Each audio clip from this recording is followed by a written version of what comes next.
Bienvenidos a un nuevo espacio de transparencia.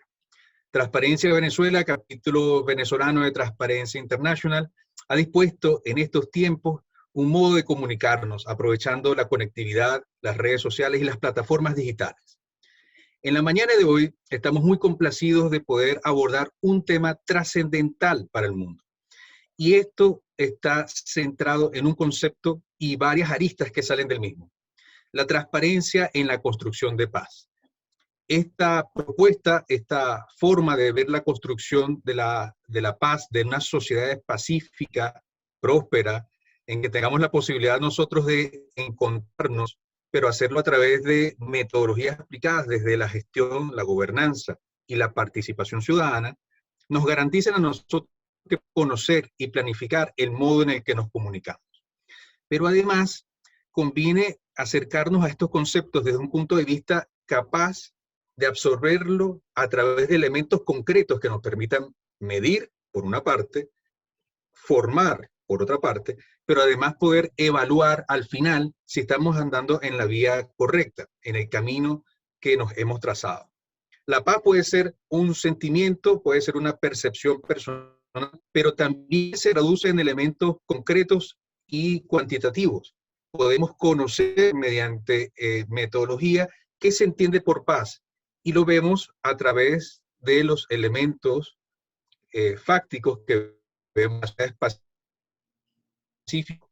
Transparencia, el acceso a la información pública, la libre circulación de las ideas, bajos niveles de corrupción, un gobierno que funcione eficazmente, que sea buena administración, buen gobierno, un gobierno abierto, un parlamento que también lo sea, una justicia que también sea transparente, son elementos que están transversalizando la sociedad civil en la medida en que ha estado acercándose cada vez más a estos conceptos, está permitiendo informar a su clase política y a su clase dirigente las necesidades que tenemos los ciudadanos de conocer estos conceptos en tiempo real y además poder nosotros proponer a través de esos datos que obtengamos en esta materia. En la mañana de hoy tengo el placer de presentar a dos panelistas conocedores del tema, que tienen experticia en formación académica, pero además en el campo, en el modo en el que nosotros verificamos la aplicación de propuestas de paz, peace building, constructores de paz a través de elementos propios de gobernanza, en este caso, como es la transparencia a la cual nos asociamos en la mañana de hoy. Soy Mauricio Pernía Reyes, coordinador de Transparencia Venezuela en el estado Táchira, frontera con Colombia, y en este sentido damos inicio en el siguiente orden. Presentamos a Carlos Juárez y a María Antonia Pérez, quienes nos acompañan en la mañana de hoy. Ya están aquí, ya están con nosotros desde México, Carlos, y desde Colombia, María Antonia Pérez, cosa que nos entusiasma muchísimo y nos pone a nosotros en la dinámica de tener sobre este particular énfasis de la transparencia un enfoque latinoamericano, un enfoque que entiende nuestras realidades, nuestros contextos, sobre todo en circunstancias en las que hemos vivido episodios de violencia y también la necesidad de justicia, verdad y reparación. Y cómo en todo esto entramado, la transparencia es un elemento trascendental. Sin más preámbulo, dejo en el uso de la palabra a Carlos Juárez, director del Instituto para la Economía y la Paz. Muchas gracias, Mauricio. Es un privilegio compartir con ustedes y con quienes nos escuchan hoy. Así que trataré de contribuir a algo que sea interesante, que sea valioso en este corto tiempo, ¿no? Si me permiten, les comparto mi pantalla. Y he preparado una presentación muy breve. Comienzo solamente diciendo que el Instituto para la Economía y la Paz es un centro de investigación global. Está fundado y basado en Australia. Estamos tratando de cambiar la conversación acerca de la paz para que deje de ser un concepto abstracto, subjetivo y a veces poco comprensivo, poco comprendido, y que podamos empezar a hablar de los factores más profundos, de las raíces de esta paz y de la violencia como su contraparte. Tenemos oficinas en varios lugares del mundo y yo estoy a cargo de la oficina de México. Desde hace 15 años publicamos el Índice de Paz Global, que es una medición mundial de 163 países y de los niveles de paz que tienen. Analizamos algunas causas, tendencias globales, etcétera. Es un reporte amplio, lo pueden descargar y consultar de manera gratuita en nuestro sitio web. Lo voy a compartir ahora en el chat para que quien guste compartir, quien guste descargarlo pueda hacerlo libremente. Quiero resaltar una de las muchísimas tendencias y análisis que tiene este reporte, porque creo que es pertinente para marcar el contexto de la conversación de hoy. En el último índice de paz global encontramos que el indicador que llamamos protestas y descontento social ha venido a la alza, una alza muy significativa en la última década. Si se fijan, estas manifestaciones públicas de descontento social se han incrementado más de 200% en la última década. ¿Qué significa estas protestas y descontento social? Pues significa que las personas cada vez se sienten menos representadas, cada vez están más inconformes con el actuar de sus gobiernos y por lo tanto salen a manifestarse, ya sea a través de huelgas y paros, de algunos disturbios que se vuelven, o unas manifestaciones que se vuelven violentas, o incluso manifestaciones no violentas, que son las que tenemos más y que que están creciendo todavía más también. Es decir, en el mundo, por diferentes causas, la gente cada vez más se siente defraudada y se siente traicionada y se siente mal representada por sus autoridades. Mantengamos esto en mente porque estas protestas sociales tienen que ser vistas no como el problema, sino como un síntoma de problemas mucho más graves que subyacen en las dinámicas sociales en los países. Aquí está todo el tema, por ejemplo, en Estados Unidos toman las calles las personas para protestar por racismo, por brutalidad policial. En Centroamérica, en algunos países centroamericanos, porque las elecciones les parecieron que hubo fraude, hubo trampa. En México, porque la violencia es imparable, está terrible contra las mujeres, porque desaparecen algunos estudiantes. En otros países, por un alza en el transporte público, etc. La lista es larga y las causas son variadas. La constante es este descontento social que saca a las personas a la calle a protestar. Bueno, en el Instituto para la Economía y la Paz nos hemos dedicado a promover un concepto de Johan Galtung que se llama paz positiva. Y lo que decimos es que hay dos diferentes tipos de paz. Una paz que es la paz relacionada con la seguridad pública, cuando las calles están con cierta estabilidad, que no hay delincuencia o que bajan los homicidios, cuando no hay violencia directa o cuando la gente vive sin miedo a la violencia directa. Pero esta paz se define a partir de lo que la paz no es. Queremos un país sin queremos un país sin miedo. Y si se fijan, normalmente definimos la paz diciendo lo que no queremos. Pero cuando hablamos de lo que sí queremos y nombramos estas condiciones, entonces tocamos el concepto de paz positiva. Esta paz positiva en el largo plazo es la paz sostenible, la paz duradera, y tiene que ver con actitudes, con instituciones, con estructuras, con dinámicas, con la fortaleza institucional y muchos otros factores que no necesariamente relacionamos cotidianamente con la paz. Hay mucha literatura al respecto, pueden encontrar explicaciones mucho más profundas y elaboradas en nuestros reportes, pero valga decir esta distinción entre paz positiva y negativa. Y bueno, si leen esta breve definición de paz positiva, lo más lógico sería preguntar, bueno, entonces, ¿cuáles son esas instituciones? ¿Cuáles son esas actitudes? ¿Cuáles son las estructuras que crean y sostienen la paz en el largo plazo? Para eso nosotros hemos desarrollado un marco conceptual que llamamos los 8 pilares de paz positiva y hemos encontrado que en el largo plazo la paz tiene que ver con 8 elementos. Pueden ser distintos en algunos contextos. La idea general es que se mire la paz desde un enfoque mucho más amplio, mucho más integral. Y decimos que la paz en el largo plazo tiene que ver con gobiernos que funcionen bien, con una distribución más justa de los recursos. No estoy hablando de que todos tengan exactamente lo mismo, pero sí de que se acorten estas brechas tan dolorosas de desigualdad, donde hay personas que acumulan más recursos de los que pueden gastarse 3 generaciones de su familia, y hay gente que no tiene que comer mañana y que se mueren por una enfermedad que puede ser perfectamente prevenible. También la paz tiene que ver con la libertad de expresión, con el acceso a información, con el acceso a tecnologías de la información, con internet, telefonía, televisión, y por supuesto con la libertad con que medios de comunicación y ciudadanas y ciudadanos se pueden expresar sus inquietudes y sus necesidades. Un entorno económico que sea óptimo, que sea justo, que ofrezca oportunidades y que cumpla lo que promete. Pienso aquí en los jóvenes y siempre les prometemos que si estudian y se preparan, tendrán un futuro más brillante, y muchas veces esta promesa se rompe porque no sucede así en la realidad.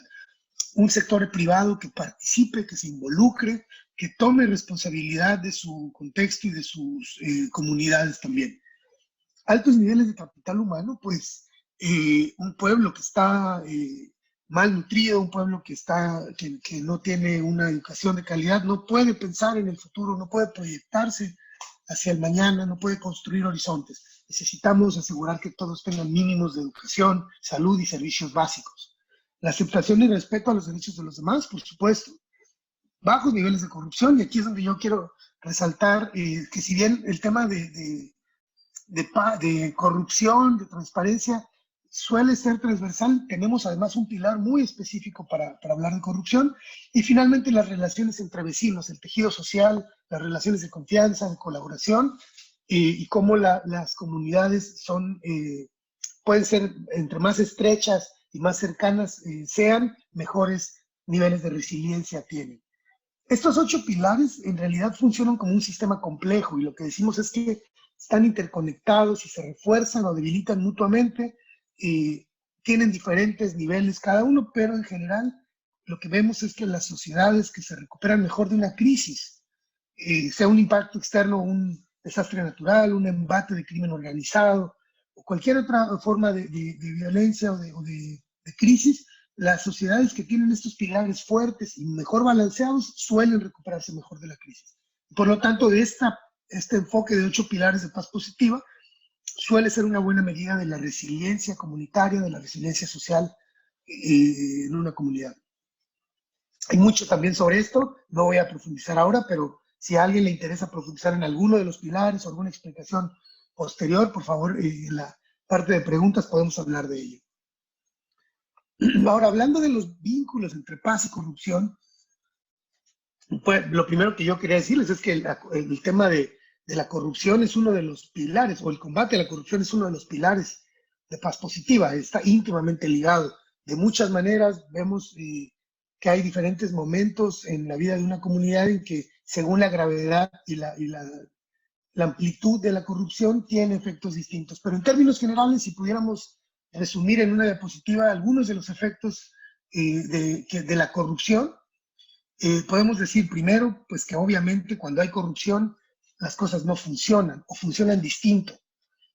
Hay ineficiencias, hay fallas, y si bien se pueden satisfacer las necesidades, porque las personas al final sí tenemos que satisfacer nuestras necesidades, esa satisfacción de necesidades suele ser mucho más cara.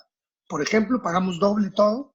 Si yo ya pagué impuestos y no recibo el servicio público y tengo que contratarlo por otra vía, tengo que ofrecer un soborno para que se cumpla lo que de por sí tendría que suceder, ahí hay un doble costo. Hay muchas fallas, y en el largo plazo, mediano plazo, las instituciones se van debilitando. Perdemos la capacidad institucional de atender las necesidades, y esto, por lo tanto, recuerden aquella tendencia del descontento social, deriva en una pérdida de legitimidad. Estos gobiernos, estos representantes no me satisfacen, no sirven, no cumplen con mis expectativas, ya no votaré por ellos. El problema es cuando se acaban las opciones y ya no hay por quién votar, a quién acudir. En esta pérdida de legitimidad hay un divorcio social entre ciudadanía y gobiernos, y entonces perdemos todos, porque todas las soluciones hacia la violencia, hacia la corrupción y hacia los grandes problemas sociales requieren fundamentalmente la capacidad de los actores sociales de colaborar. Cuando se pierde esta legitimidad, hay una fragmentación social que justamente impide la colaboración. Y además de que la corrupción lo que manda es un mensaje social diciendo cada quien haga lo que pueda, cada quien está por su cuenta, no aquí no hay reglas, no se respetan las reglas, cada quien está solo o sola. Y esto individualiza y agudiza esta fragmentación social. Ustedes, bueno, quienes vivimos en Latinoamérica sabemos de qué estamos hablando cuando hablamos de corrupción y sus efectos. Y solo para concluir, me tomo 2 minutitos más, Mauricio, si no hay problema. Para concluir, algunos de los desafíos a la hora de trabajar o de atender la corrupción. Y hablo de la corrupción, yo sé que el tema es transparencia, pero pues están íntimamente ligados transparencia y corrupción. Un primer reto es que tenemos que medir más allá de la percepción. La mayoría de nuestros indicadores tienen que ver con lo que la gente piensa acerca de la corrupción, cómo la percibe, pero hace falta tener mejores métricas, mejores indicadores, explorar más a fondo los tipos de corrupción, algunas definiciones, faltan muchas definiciones. Yo, en mi opinión, no nos hemos puesto de acuerdo sobre el término contrario a la corrupción, así como si hablamos de violencia, queremos hablar de la paz. En el caso de corrupción no está muy claro. En mi opinión, la transparencia es un fundamental primer paso, pero la transparencia no es lo opuesto a la corrupción. Yo tengo casos o conozco casos donde los gobiernos son perfectamente transparentes y lo que transparentan es una gran corrupción y una gran ineficiencia y luego no sucede nada y se vuelve peligroso transparentar esto porque se fomenta la impunidad y se lanza otro mensaje diciendo, pues ya se enteraron que somos corruptos y no sucedió nada, ¿no? ¿Y qué? Y ya, y hay una desesperanza y hay un mal sabor de boca por la ciudadanía. Ese es un reto importante. Tenemos que trascender los enfoques exclusivamente legales de la corrupción y exclusivamente económicos, pues hay muchos daños que se generan. Hay impactos más allá de la economía, hay impactos más allá de lo legal. Otro reto es que cuando preguntamos quién es corrupto, nadie se considera corrupto. Hay una autoimagen muy fuerte de que el corrupto es el otro, ¿no? El corrupto eres tú, el corrupto son ellos. Sí, yo he sobornado, pero eso es distinto, ¿no? Hay unos matices. Yo no soy tan corrupto, tú sí eres corrupto. Y eso necesitamos colectivizar la preocupación por la paz, por la corrupción. Y como último punto, un gran reto es entonces reflexionar sobre cómo todos somos responsables y todos somos parte de este sistema de corrupción y de cultura de no respeto a las reglas, elevando los estándares éticos a todos niveles, a todos los sectores, desde la parte más alta del gobierno hasta la familia, con los vecinos, cuando estoy a solas, cuando nadie me ve, cuando no hay testigos. En general, elevar estos estándares éticos, porque si vemos cómo se ha deteriorado esta apreciación de la honestidad y de la ética, no podríamos, a esos niveles, con esas tendencias, no podremos superar las crisis que tanto nos lastiman. Yo paro ahí, agradezco su tiempo y disculpen si me extendí ahí un poquito el tiempo. Muchas gracias. Muchísimas gracias, Carlos Juárez. Nos quedamos con los desafíos que nos has presentado y nos sentimos animados. Gran parte de las personas que están conectadas y además de todo el trabajo que se ha hecho es precisamente cómo pasar a ser elementos que nuestros desafíos sean enfrentados. Y en eso tienes mucha razón. Cuando nosotros tenemos exclusivamente un enfoque legal y económico, nos perdemos de vista un conjunto de elementos de carácter perceptivo, social, desde cómo incluso en los últimos tiempos lograr asociar la vulneración de derechos humanos con la corrupción ha sido una novedad del enfoque. Muchas personas ven su situación de, por ejemplo, equipamiento de equipo médico a los hospitales y no lo relaciona necesariamente con la corrupción, sino que empieza a haber un conjunto de elementos entre el acto y el hecho, con lo cual estamos contentos con que nos recuerdes estos elementos y además estamos en sintonía para desarrollarlo. Estamos muy agradecidos por tu intervención y todavía no te vas porque tenemos al final un conjunto de preguntas y respuestas que las puedes ir presentando desde ya en nuestro chat o en el espacio para preguntas y respuestas. Me place a continuación presentar a María Antonia Pérez. Adelante. Mauricio, muchas gracias por la presentación. A todos los que se conectan, buenos días. La invitación a Transparencia Venezuela por este espacio. Carlos, qué bueno volvernos a encontrar, qué buena tu presentación y como dice Mauricio, pues nos conocimos todos por el programa de activadores de paz positiva, entonces qué chévere que estas conexiones y activaciones sigan. Como les dice Mauricio, pues yo soy Rotaria Pro Paz y digamos que desde la mirada de los pilares que nos dio Carlos, que creo que es una increíble introducción a los 8 pilares, yo me voy a enfocar presentando un poco más el tema que he trabajado yo desde la parte de la información, me voy a enfocar, no sé si ahí ven mi pantalla, ¿se ve bien? Muy bien, adelante. Listo, entonces vamos a hablar de transparencia y paz. Digamos que yo quiero hacer un contexto un poco desde la paz positiva, los pilares que les explicaba Carlos, pues me voy a enfocar en algunos específicos, que es el libre flujo de la información para el tema de la transparencia, pero yo creo que como les decía Carlos, pues estos pilares todos están súper interconectados y el tema de la transparencia mucho más. Yo creo que el tema de la transparencia pues es básicamente transversal a estos pilares, pero también yo creo que muchos conocemos el tema pues de los objetivos de desarrollo sostenible, donde también la transparencia y la información son temas fundamentales. Entonces creo que no es un tema nuevo, es un tema que se viene hablando hace muchos años. De hecho, el tema pues de la transparencia y la información también es un tema de derechos humanos. Entonces digamos que este es el enfoque que le voy a dar a mi presentación. Pues voy a partir un poco del concepto básico de transparencia desde la conceptualización misma. Es una cualidad óptica, básicamente la definición es eso, dejar pasar la luz. Y a mí me gustan mucho esos simbolismos en qué es dejar pasar la luz. Es un atributo de dejar ver, o sea, que nada esté oculto. Entonces, digamos que si partimos de este concepto y lo conectamos con el tema de la paz, ahorita hablábamos y yo creo que Carlos nos dio muy buenas definiciones también sobre los diferentes conceptos de paz y cómo se interconectan. Entonces, digamos que yo quiero hacer como un paralelo un poco entre conceptos de paz y transparencia. La transparencia yo la voy a enfocar mucho en este momento sobre temas de información y cómo la paz en términos de prevención y resolución de conflictos, pues voy a utilizar estas palabras muy específicas que son mediación, resolución y negociación. Digamos que, por ejemplo, para estas 3 acciones o verbos es necesaria la información. Es imposible llegar a espacios de mediación para paz sin la información suficiente. Es imposible pensar en resolución de conflictos donde no tenemos información del contexto, que ese es el tema pues relacionado con la transparencia, y creo que para la negociación también. Digamos que el tema aquí que voy a conectar muchísimo más es el tema de la convivencia como elemento fundamental en la construcción de paz.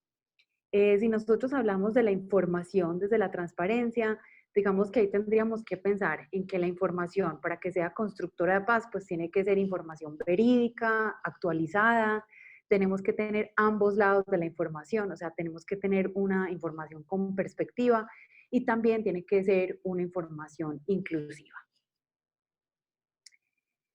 Quisiera pues hablarles un poco como de la información en términos de acceso o flujo a la información. Pues ahorita Carlos nos presentaba el pilar de la información y cómo generar desde ahí también instituciones y estructuras que sean pues menos corruptas, ¿cierto? Digamos que la información en este tipo de instituciones y espacios, la información o el flujo de información permite a los ciudadanos participar de manera informada en los procesos democráticos, permite a los ciudadanos también incidir en el proceso de las tomas de decisiones públicas, permite hacer un control activo de las acciones del gobierno, hacer un monitoreo y promover también la responsabilidad del seguimiento del mismo. También permite contribuir a desarrollar una democracia transparente, legítima y eficiente, mejora la calidad de vida de los ciudadanos, construye un debate, un diálogo, un espacio pues informado entre gobernantes y gobernados y garantiza pues los derechos, la mejora de la calidad de las instituciones y reduce la asimetría de la información. Digamos que esto es, como les digo, me voy a enfocar en el tema de información, entonces yo creo que tener una buena información nos permite unos canales de transparencia que generan pues estos beneficios. Entonces, ahorita pues Carlos nos hablaba muchísimo también de esa palabra corrupción y lo de cómo lo legitimizamos, ¿cierto? Entonces, digamos que aquí también la transparencia también es un mecanismo, no es opuesto a la corrupción, me gusta mucho como Carlos lo pone, no es que la transparencia sea opuesto a la palabra corrupción, pero la transparencia es un mecanismo que nos permite pues volver a generar confianza, lo que hablaba y lo que presentaba Carlos, que es una cosa muy disruptiva, que se rompe los canales de confianza, pero la transparencia también nos permite desde los temas de paz crear un valor social en términos de lo sostenible y el desarrollo humano. Y también una palabra, esta es una palabra que a mí me encanta cuando hablamos de transparencia y es la corresponsabilidad. Digamos que en este tema de transparencia no es solamente lo que el gobierno o los estados nos comunican, sino también como ciudadanos cuál es nuestra respuesta y nuestra corresponsabilidad en esta relación con las instituciones y con las estructuras. Aquí quisiera hablarles, pues voy a hablar como de dos temas específicos o dos instituciones o estructuras. Hablamos de la transparencia con la información y para la paz desde el Estado y desde el privado, digamos que desde ahí es un poco mi experiencia. Entonces, desde el Estado se habla del gobierno abierto. Ahorita les voy a mostrar un video muy interesante de qué es eso del gobierno abierto. Del Estado se habla de la transparencia, la participación es fundamental, con mecanismos como rendición de cuentas, datos públicos abiertos, plataformas de acceso inclusivas, mecanismos de participación. Digamos que estas son las formas como el Estado hace que la información sea un mecanismo de transparencia. Y desde el sector privado, pues se habla ahora del concepto de gobierno corporativo, hace algunos años ya se habla del gobierno corporativo, las líneas de atención del sector privado, los informes de gestión, informes financieros, información constante en redes y pues se habla también ahorita de unos indicadores de información, que es el tiempo de monitoreo, que es el tema que se reporta con indicadores de los Objetivos de Desarrollo Sostenible o con los reportes GRI, que es el Global Reporting Initiative. Hay una parte que me gustó mucho cuando Mauricio empezó esta presentación y él habla de cómo medir, formar y evaluar. Yo creo que estos son elementos fundamentales para el Estado y el sector privado porque la información nos permite generar canales de transparencia que sean medibles, que nos permitan formar a ciudadanos y entidades, pero también evaluar esos procesos. Digamos que aquí yo quiero resaltar cómo la información tiene que tener acciones. Y las acciones no solamente son informar, sino que esas acciones, la información de por sí, no informa, digamos que la información se vuelve importante cuando se vuelve conocimiento. Y cuando esa información se vuelve conocimiento, digamos que ahí sí se puede hablar de una transformación social, de una transformación cultural, de una transformación económica, política e institucional. Entonces, esa información es muy importante porque la información nos ayuda a la toma de decisiones, pero genera conocimiento. Aquí me voy a extender un poquito en la parte de gobierno abierto. ¿Qué es el gobierno abierto? Más que explicarlo, pues aquí pongo más o menos un concepto, pero ¿por qué es importante el gobierno abierto? El gobierno abierto nos abre como las puertas al mundo, es como abrir todos los canales de comunicación y así los estados pueden tener unos canales transparentes con la ciudadanía. De hecho, ya se habla no solamente de un gobierno abierto, sino de un estado abierto.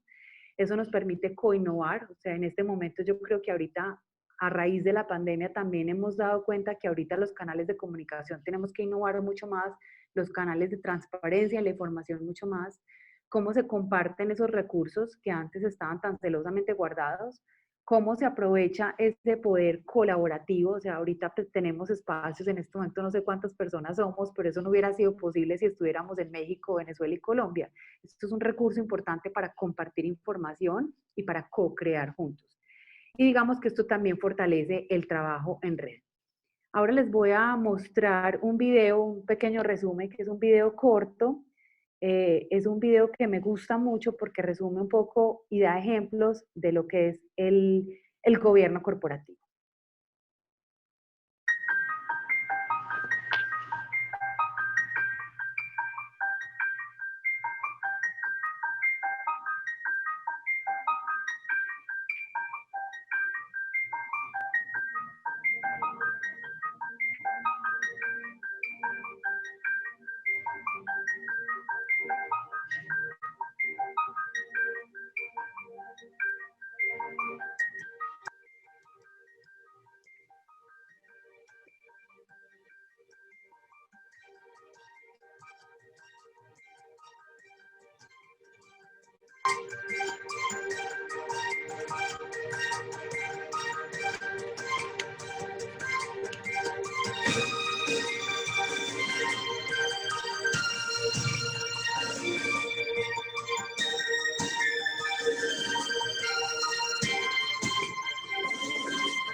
Bueno, aquí pues es un video muy de resumen de lo que es el gobierno corporativo, el gobierno abierto, pero me parece muy interesante, pues porque esto lo que nos permite es ver ejemplos de cómo la información genera transparencia. Entonces, la página de este video de esta organización, la pueden ver acá en la presentación, la tengo aquí abajo, no sé si se ve bien. Bueno, y digamos Sí. que después de ver este video con estos ejemplos de cómo la información no solamente nos ayuda a dar el transparencia en el seguimiento de las políticas públicas, transparencia en los recursos, transparencia en la salud, transparencia en la seguridad, hasta la información de desastres, yo creo que son ejemplos importantes. Y yo diría, pues ya casi cerrando, es un poco las oportunidades y los retos de la transparencia en términos de información y paz. Y es que la tecnología disponible permite fluir una comunicación fluida y una interacción de doble vía, es un diálogo, y ya de por sí eso para la paz es importante, el diálogo, la paz es un diálogo de doble vía. Creo que el gobierno también como reto debe abrir esos canales de diálogo más interactivos, aprovechar esos potencial de distribución, y también creo que sirve mucho para los servicios públicos y el monitoreo y el control, lo que hablaba Mauricio al principio. Creo que también como oportunidad la ciudadanía tiene que aprovechar mucho más estos momentos de reapertura de información, estos canales de participación. Yo creo que ahí está el tema de la corresponsabilidad, de ese diálogo de ambos lados, involucrarse muchísimo más. Creo que es el momento de que la ciudadanía tiene un decisor político, puede ser con transparencia de los recursos, es también un constructor y un concreador pues, de las políticas públicas importantes. Digamos que acá hay otro que no puse que me parece muy importante y en este momento ahorita más que nunca yo creo que tenemos que tener súper conscientes del tema de un cierre de brecha digital. Es importantísimo, creo que Carlos también lo mencionó, es uno de los grandes retos en información y transparencia. No es lo mismo nosotros estar hablando aquí desde un computador, desde comunidades que no tienen acceso a internet o que no tienen un computador o que básicamente pues tienen acceso limitado. Y ya para cerrar, pues quiero cerrar con esta frase que yo creo que todos conocen, que es la información es poder. Yo creo que yo lo pondría como la información con conocimiento es poder, y justamente el acceso a la información significa transferir ese poder y ese conocimiento del Estado al ciudadano. Entonces yo creo que es importante entender la información como conocimiento y como esa fuente que tenemos que devolver a los ciudadanos, porque somos los ciudadanos los que presionamos a estas instituciones y a estas estructuras para que sean transparentes y para que desde esa metodología o desde su misionalidad podamos generar pues paz y desarrollo. Con esto termino. Muchas gracias por la invitación y súper abiertos como a que sigamos conversando. Muy bien, inmejorable presentación, María Antonia. Ha sido muy claro cómo has logrado vincular un conjunto de conceptos, hacerlo además en un achicado espacio, perdón, en poco tiempo, y tenemos, como era de esperar, interrogantes que nos han presentado quienes están conectados. Por ejemplo, Medardo Nava nos saluda y le dirige una pregunta a Carlos Juárez.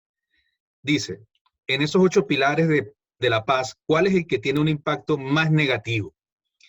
Y por otro lado, hay estadísticas que nos permitan conocer cómo estamos en América Latina con respecto a USA, Europa, África, Asia. Saludos. ¿Qué le dices, Carlos? Sí, gracias, Medardo. Bueno, primero lo más fácil, que es donde hay estadísticas, pues nosotros nos dedicamos justamente a eso. Por ahí en el chat ya les puse el vínculo para que vean la página. Hay unos mapas muy interactivos donde prácticamente puedes poner 2 países y ver qué diferencias hay. Justamente es lo que hacemos y creemos que hay una necesidad de estos datos, ¿no? Y entonces, bueno, y si quieres dar algo más específico, pongo ahí ahora mi correo electrónico y yo te ayudo a conseguir información, la información que tenga disponible, con mucho gusto. Y la otra pregunta es importantísima. ¿Qué pilar entonces privilegiamos? ¿Cuál es el que tenemos que priorizar? Siempre lo primero que habría que decir es que ningún pilar sucede de manera aislada. Por ejemplo, no podríamos hablar del pilar de la corrupción sin mencionar al gobierno, sin mencionar los medios de comunicación, el sector privado, la educación, las desigualdades, los derechos humanos, y ahí vamos conectándolos todos. Por eso decimos que es un sistema complejo. Entonces, la respuesta, sí, primero, oficial sería, todos son igualmente importantes. Sin embargo, en nuestros países, y yo soy mexicano, en nuestros países hay algunos análisis que hay que hacer un poco más a profundidad. Por ejemplo, sabemos, hay evidencia estadística, evidencia científica, digamos, sabemos que en los países donde dos pilares son especialmente débiles, y estos dos pilares son corrupción y gobierno, cuando los gobiernos no funcionan bien y hay altos niveles de corrupción, esa es la mezcla perfecta para que prolifere el crimen organizado, la delincuencia organizada. Por ejemplo, bueno, en México lo sabemos, vaya que lo sabemos, ¿no? Colombia también lo sabe, Venezuela lo saben.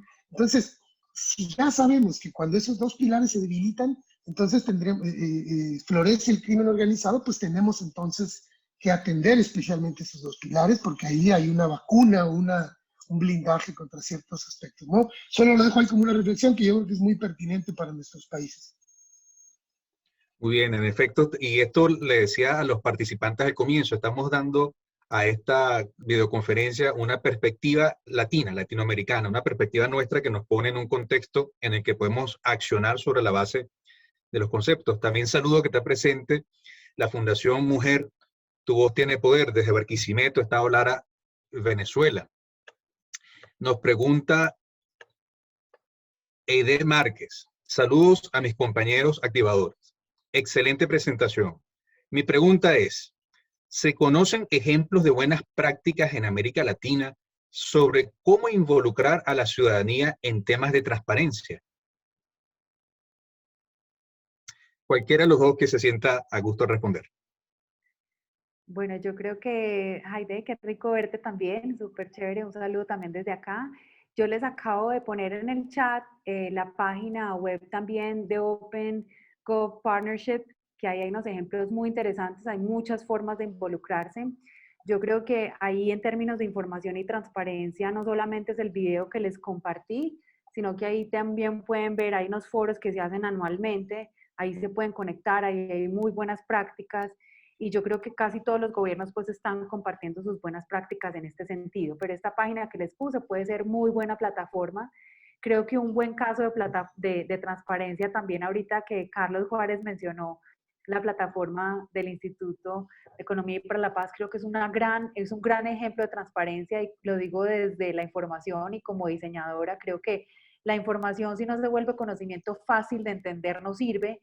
Lo que dice Carlos, pues también de los mapas interactivos, de los infográficos, como presentan la información, es un buen caso de transparencia de la información, porque no solamente la información, sino la información para el servicio de los ciudadanos de forma clara, concisa, está en varios idiomas, entonces creo que ahí podría haber también unos ejemplos muy interesantes y la página web que les compartí. Adelante, Carlos. Puedo decir nada más para complementar esto que dice María Antonia. Yo creo que más allá de citar algunos ejemplos, creo que uno de los retos para involucrar a la ciudadanía en los temas de transparencia y combate a la corrupción, un reto es que al ciudadano le signifique algo esto. Hemos visto muchos casos donde el periodista o los medios o un organismo como Transparencia Venezuela o Transparencia Internacional dicen, aquí está el punto, se desviaron 100 millones, 1,000 millones de dólares, de pesos, de bolívares, se desviaron 1,000 millones de la partida 3,500. Y ya, eso tendría que transformar, es un bombazo mediático. Y la gente dice, pues no sé, yo no tengo luz en mi calle, yo no tengo agua desde hace 3 días. Lo otro no sé qué significa. ¿Cómo llevamos estos grandes asuntos, los llevamos al nivel de la piel del ciudadano para que le importe, para que vea cuál es la consecuencia de estas partidas incomprensibles, de este lenguaje técnico, legal, económico, y cómo eso se traduce a su vida cotidiana? Sería distinto si le dijéramos, se robaron el dinero para iluminación de calles. Entonces sí diría, caray, eso sí me toca a mí, ¿no? Eso sí me afecta directamente. Y se lo pongo como un ejemplo, necesitamos empezar también, quienes trabajamos con estos temas, pienso en la paz, pienso en la transparencia, necesitamos también salir de los términos académicos y llevarlo a la cotidianidad, llevarlo a la vida diaria y a aspectos más cercanos a la gente. No son las personas las que tienen que comprender lo que decimos, sino nosotros poder construir narrativas que les sean convocantes, que les sean atractivas, ¿no? Y ahí, Carlos, yo añadiría que no solamente es como llevar ese lenguaje técnico a la práctica, sino también qué herramientas innovadoras tenemos que utilizar, ¿cierto? Digamos que ahorita, por ejemplo, en términos de pandemia, decíamos, toda la información está ahí, es tan técnica, pero ¿qué pasa, por ejemplo, con las personas con discapacidad? No pueden acceder a la información. Entonces, digamos que ahorita en innovación tenemos que pensar cómo esa información llega a todo el público, cómo ahorita todos los estados, por ejemplo, tienen que tener plataformas con personas de discapacidad que estén en diferentes idiomas, si hay lenguajes indígenas en los países, cómo llegar de forma oportuna, innovadora y pertinente a esa comunidad con la que queremos hablar, que es súper importante el tema de innovación en estas plataformas. Bueno, Mauricio. Es posible que Mauricio se haya quedado congelado y que la conexión esté lenta. Entonces le voy a acompañar con la próxima pregunta, que es de parte de Astrid Barrios, que por cierto es parte del equipo de Transparencia Venezuela en el estado Táchira junto a Mauricio. ¿Qué nos recomendarían a los venezolanos para iniciar un proceso de paz positiva? Bueno, si yo supiera, ya lo hubiera hecho en México, ¿no? Pero no, es una mala broma, pero sí, hay mucho que hacer. Yo creo que un primer paso es hablar de los temas, abrir espacios de diálogo, de conversación, identificar cuáles son los desafíos principales. Yo veo que en nuestros países, por ejemplo, y me atrevo a hacer una comparación o un paralelismo entre México y Venezuela. Yo veo que en nuestros países, además de muchos problemas en común, uno es la polarización política, la polarización social. Estamos enojados con los gobiernos, estamos enojados con el vecino, estamos enojados porque pensamos distinto y no hemos sido capaces de dialogar, capaces de escucharnos y mucho menos de ponernos de acuerdo y mucho menos de colaborar. El problema es que para superar estas crisis que viven nuestros países necesitamos sí o sí ponernos de acuerdo y colaborar. Y ahí, por eso digo, lo primero sería hablar de los temas sin perder la cordialidad, sin perder la fraternidad, escuchándonos, tomar en cuenta que son procesos de largo plazo, toma tiempo. Y yo sé que nos gusta pensar cuando vivimos la violencia, queremos soluciones rápidas, inmediatas. ¿Qué hago para que ya mañana no haya homicidios? ¿Qué hago para que ya mañana no haya robos? Pero no existen estas soluciones rápidas. Y en esta desesperación de querer todo rápido, los cortos plazos se acumulan y se vuelven un largo plazo. Y siempre digo, en México llevamos más de 15 años, década y media, en esta crisis de violencia, tratando de encontrar soluciones rápidas. Si hubiéramos comenzado antes, tendríamos una década y media de avance de un proceso que toma tiempo, y el caso más claro de cuánto toma es Colombia, ¿no, María Antonia? Medio siglo en un conflicto, y ahí va apenas dando luces. Es decir, son caminos muy largos, pero por eso hay que comenzar muy pronto y hay que empezar a privilegiar la colectividad. Aquí hay algo paradójico, es que lo que nos hace la violencia es que nos genera miedo, y el miedo lo que nos hace es individualizarnos. Hay violencia en la calle, enciérrate, pon unas rejas, contrata unas cámaras, aíslate, no hables con nadie, no sabemos quién es el vecino, ciérrate. Individualízate, estás solo. Lo mismo pasa con la corrupción. Y justamente lo que necesitamos es acercarnos al otro, colectivizar los problemas, preocuparme por mi vecino, preocuparme, quizás a mí no me está pasando, no me está sucediendo o afectando directamente la violencia, pero a mi vecino sí. Preocuparme por eso, porque en algún punto va a afectarme a mí y quizás sea demasiado tarde para empezar a trabajar. Entonces, no esperemos a que nos afecte directamente los problemas que enfrentamos, empecemos a colectivizarlos y a trabajarlos juntos y juntas lo más pronto posible con esta mirada de trabajar en el largo plazo. Sí, yo también digo, pues que respondiendo a la pregunta de Astrid, yo creo que estos pilares, pues el instituto tiene muy buenos recursos online, tiene muy buenas presentaciones, muy buenos videos si quieren conocer más, o sea, la invitación es que también miren esos recursos que están online. Tiene varios cursos, creo que el curso, Carlos nos podrá decir, pero el curso de activadores también está abierto y tienen un gran embajador en Venezuela del primer curso, digamos que el curso de activadores de paz positiva, la primera vez que se hizo en Latinoamérica fue el año pasado, nos graduamos en noviembre y Mauricio es su representante en Venezuela, así que yo creo que tienen un gran representante de estos pilares en Venezuela que es una gran inspiración, que podría pues también sentarse con ustedes a contarles un poco, pero como les digo, creo que hay muy buen material, hay muy buenos recursos también para aprender sobre estos temas y yo creo que ahí también lo que dice Carlos es ese compromiso colectivo y creo que Venezuela como vecino de Colombia, un gran vecino, he ido muchas veces a Venezuela, creo que tengo una gran conexión con el pueblo venezolano, también creo que tenemos que empezar con esas buenas relaciones con los vecinos y fortalecer la información. Creo que en este momento lo que pasa mucho en Venezuela es el acceso a la información, lo que se dice por fuera, lo que se dice por dentro. Entonces creo que hay unos pilares fundamentales para fortalecer esa relación con los vecinos y volver a generar confianza entre los ciudadanos nuevamente. Bueno, increíble su respuesta, la verdad muy agradecido por lo que has dicho, María Antonia y Carlos. Por momento me desconecté, algunas cosas de paz positiva que no dan, que es el servicio eléctrico, que puede tener algunas fallas, pero aquí estoy de vuelta.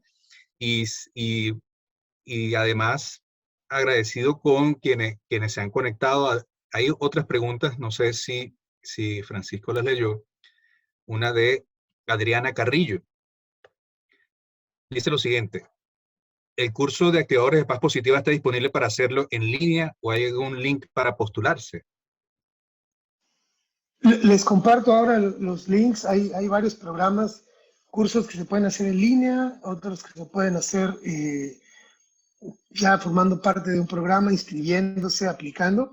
Y espero que no más tarde de 2 o 3 meses, que en 3 meses esté disponible una plataforma en español más enfocada hacia Latinoamérica, que ya les haremos conocer a través de Mauricio. Tenemos un programa de embajadores de paz positiva también, donde te inscribes y recibes estas capacitaciones en línea y recibes un certificado y entonces la conversación va enriqueciéndose cuando ya tenemos acceso a estos recursos. Ahora en el chat les pongo los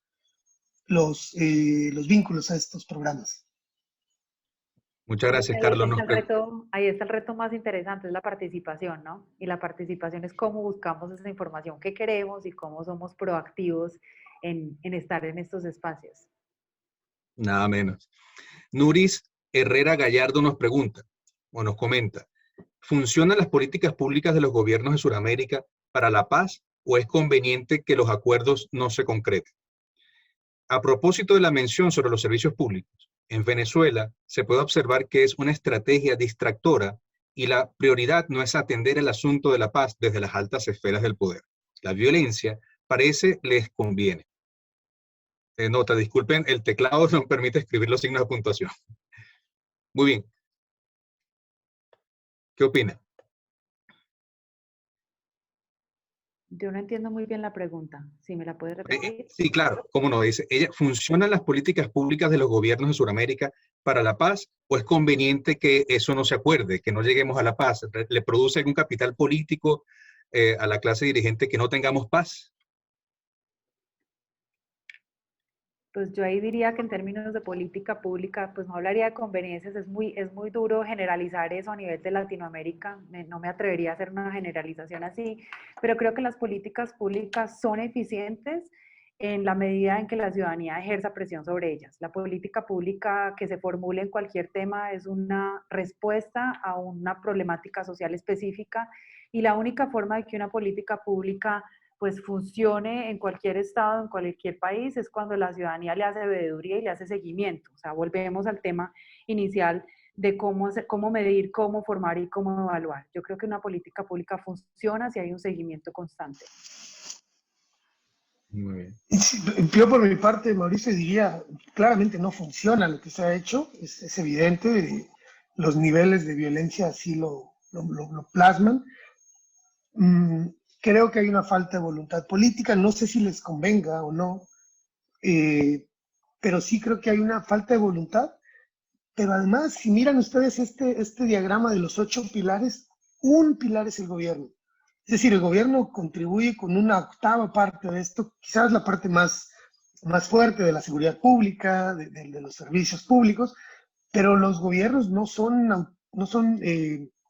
tienen una completa y absoluta autonomía. Ellos también responden a un mandato social, a un mandato popular, y en ese sentido yo creo que no miremos a los gobiernos como monolitos ahí absolutos, ajenos a nosotros. Ese no es el gobierno, ese es mi gobierno, el que se sostiene a partir de mi legitimidad, de mi ciudadanía, de mis impuestos, y entonces reapropiémonos de estos gobiernos. Hoy los gobiernos responden a otros mandatos, el mandato del sector privado, por ejemplo, le rinden más cuentas a las empresas que a los ciudadanos. Entonces hay que recuperar esa rectoría de los gobiernos. Nos pueden gustar, nos pueden disgustar, podemos odiarlos, podemos despreciarlos, pero no tenemos otro gobierno. Este es el gobierno que tenemos, con este hay que trabajar, y los gobiernos no tienen otra ciudadanía tampoco. Con esa ciudadanía hay que trabajar. Dice un académico mexicano, Sergio Aguayo, dice, estamos condenados a ponernos de acuerdo. No hay otra posibilidad. Ya después los cambiaremos, ya después mejorará la ciudadanía, pero por lo pronto hay un matrimonio ahí indisoluble en este sentido, ¿no? Eso es cierto, y eso también nos permite tener cómo activarnos desde el corto plazo y con las herramientas que existen, pero trabajando con una fuerte visión de largo aliento. De esto, además, añado, y solemos decir cuando hablamos en público, que cuando el recurso periodístico de llamar a los presidentes el primer mandatario o los primeros mandatarios, a veces se nos olvida que la palabra mandatario significa el que cumple una orden, un mandato. Y cuando decimos primer mandatario, termina siendo pues el primero que debe cumplir órdenes. Y la apropiación soberana de la rectoría de la gestión pública en las personas, en los ciudadanos, es clave para que estos factores puedan aplicarse y sacarlos con provecho. Yo estoy leyendo, pareciera no haber más preguntas, estoy contento de ver bastantes saludos por parte de las personas asistentes en el chat, estoy agradecido con quienes pudieron conectarse. También Carlos y María Antonia han compartido un conjunto de enlaces, además también está el correo de Carlos Juárez. Para Transparencia Venezuela es muy importante abrir este espacio.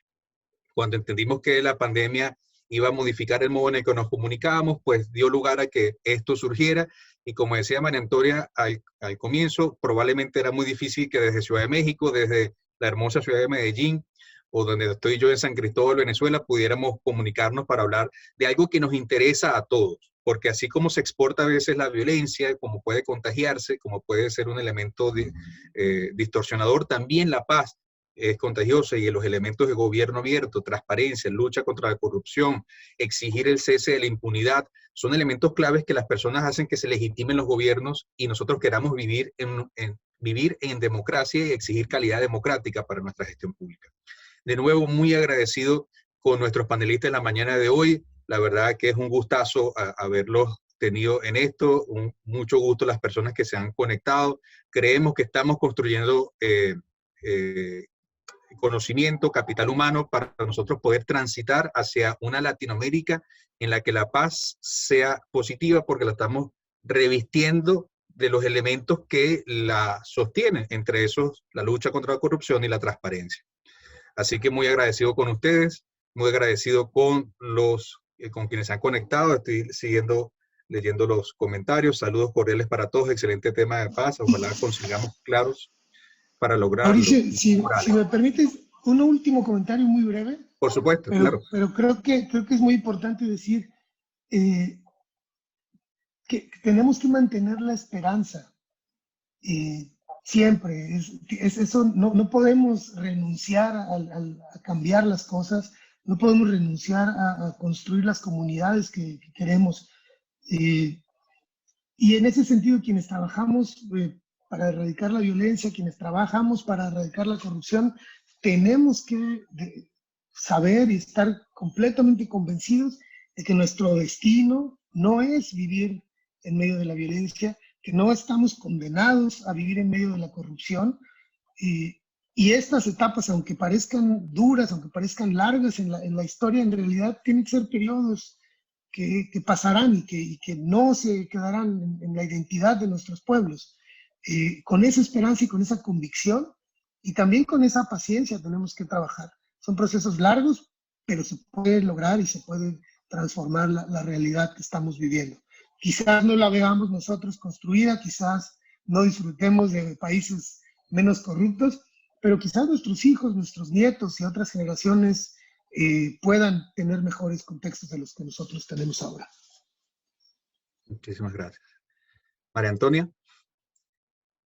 No, después de esas palabras tan inspiradoras, yo creo que es difícil decir algo. Yo creo que lo que dice Carlos es totalmente cierto. Yo creo que la paz positiva es precisamente esa construcción proactiva, ¿cierto? No es solamente esperar que la paz pase. Lo que dice Carlos no es un tema solamente del Estado, no es solamente un tema del sector privado. Yo creo que aquí se necesita una proactividad constante, y yo creo que lo que vemos en el grupo de hoy, cuando la gente escribe de tantas organizaciones, desde Rotarios, desde fundaciones, desde movimientos sociales, yo creo que es precisamente ustedes y nosotros como ciudadanos los que tenemos que hacer esa transición, y como dice Carlos, pues es un proceso que lleva tiempo, que necesita paciencia, pero que ante todo la esperanza de esa paz positiva es esa construcción desde lo proactivo, desde lo innovador.